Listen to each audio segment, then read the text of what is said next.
By the time the Havoc fired, there were no more planets left to conquer. No grand speeches, no victory parades, just silence, save for the hum of the weapons spinning up. Captain Thal Dran of the Zirian Armada stared at the hollow feed of his empire's latest pride, the Havoc-class planetary obliterator. Its test firing had annihilated a small moon in Sector 94. One moon vaporized to cosmic mist so thoroughly that even its memory seemed to flee the stars. The engineers promised it could rip apart planetary crusts, collapse entire civilizations in seconds, and, if properly aimed, split suns like firewood. That last part required caution, of course. No one in the galaxy enjoyed fighting gravity when it was angry. The Havoc shall bring order, Thal Dran mused aloud to his second-in-command, Vorix. The rest of the galaxy will see reason after a demonstration. Vorix, a younger Zirian with scales still a shade too bright for his rank, nodded eagerly. The Union of Keeler and the Yamal Confederacy will fall in line. And what of the Terran? A flicker of unease passed through Thal Dran, though his voice remained steady. Humans are too few to matter. Their colonies are spread thin, their armies primitive, spears compared to our war blades. Vorix chuckled, his sharp teeth glinting. And their ships? What are they, relics?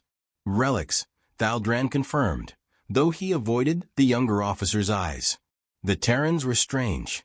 Stories of their strength and ferocity circulated among mercenaries and traders, but nothing about their technology had impressed the Zirian High Command.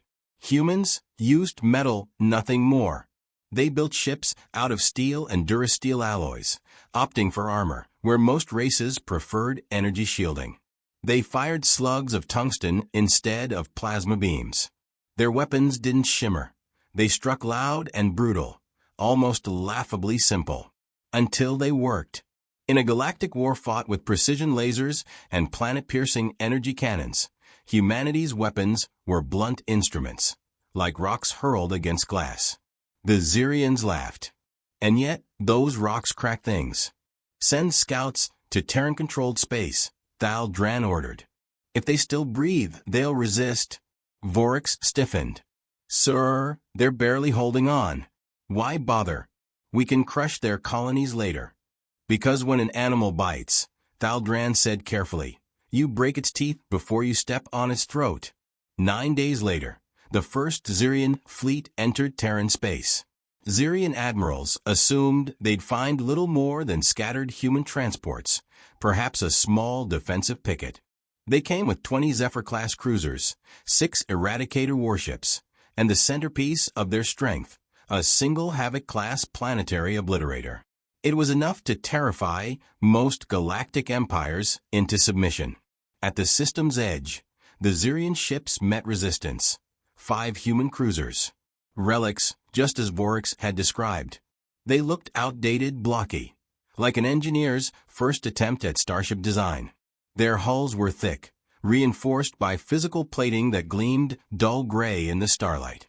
Primitive, inelegant. These ships looked like they were built in a scrapyard. Vorix sneered at the sight of them. Thal Dran stared quietly at the hollow display. Open a channel to their fleet. The human ships did not respond to the Zirian hail. Instead, their engines burned bright, and they charged headlong into the far larger Zirian force. They're suicidal, Vorix laughed. How barbaric. Or they're confident, Thal Dran replied. The first volley proved nothing. Nothing but noise anyway. Zirian warships opened fire with plasma beams that carved streaks of emerald light across the void. The human ships did not dodge. Their shields flickered, absorbing most of the barrage, but cracks appeared in their armor where energy beams burned too long. See, Vorix said, triumphant. One more volley, and they'll... The Terran ships fired back. The Zirians didn't see sleek streaks of plasma or delicate laser arrays. They saw bullets, literal bullets, though bullet did not quite do justice to the projectiles launched at a third the speed of light. Metal slugs, dense, ugly, and fist-sized to human eyes, became artillery shells the size of small cars when translated to Zirian warships. The first Zirian cruiser took 5 hits. Its energy shielding sputtered and failed, the slugs carving deep into its hull like hammer blows through glass. The 6th shot punched straight through, exiting the rear plating in a spray of molten steel and atmosphere. Thaldran lurched forward. "Are these kinetic rounds?" "Yes, Captain," a tactical officer reported, panic in his voice. "They're firing unguided rounds. Physical ammunition." The Eradicator warships adjusted their shields, reinforcing sectors where human rounds had struck. This did little. The Terran ships didn't aim for shields, they aimed for weak spots. Engines, weapons arrays, life support systems. 2 more Zirian ships vanished in short-lived fireballs. "They're targeting critical systems," Vorax shouted. "Their computers shouldn't be this precise." "Clearly they are," Thaldran barked. "Return fire. Concentrate on one ship." The Zirian fleet's weapons blazed anew, focusing their firepower on a single Terran ship. Plasma beams and laser rays struck the blocky hull in synchronized bursts, overwhelming the ship's shields and burning through its thick armor. For a moment, it seemed to work. One of the human cruisers slowed, its engine sputtering. "Target neutralized," Vorax said with grim satisfaction. But then the Terran ship responded. From its side, a dozen small pods ejected, their paths chaotic and unpredictable. The Zirian targeting systems struggled to lock on as the objects raced toward the closest Zephyr-class cruiser. When the pod struck, they detonated in blinding explosions, not plasma or energy, but something far worse: physical fragmentation. Shards of metal, sharp and jagged, sprayed in all directions, shredding the Zirian ship's external systems and puncturing its hull. The Zephyr-class cruiser drifted, dark and silent. "What was that?" Vorax demanded, his voice rising. "Primitive minds," Thaldran said softly, watching the chaos unfold. "Not elegant but effective." The remaining Terran ships advanced, closing the distance. Their sluggish-looking engines belied their speed as they maneuvered with frightening precision. Every move seemed deliberate, designed to exploit gaps in the Zirian formation. "Captain," the tactical officer stammered, "there—" "I see it," Thaldran interrupted. The Terrans weren't retreating. They were driving directly at the Havoc. "Protect the Obliterator," Thaldran roared. "All ships, form a defensive line." The Zirian fleet shifted, but it was too late. The humans had already split into 2 groups. One group feigned an attack on the flank, drawing 3 Eradicators and several cruisers away. The second group, a trio of ships, battered but relentless, charged at the Havoc. "Shields at maximum," Vorax said, his earlier confidence replaced by desperation.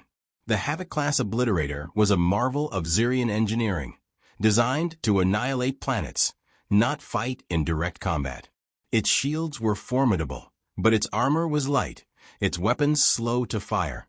The Terran ships exploited this, hammering its shields with relentless, kinetic bombardment.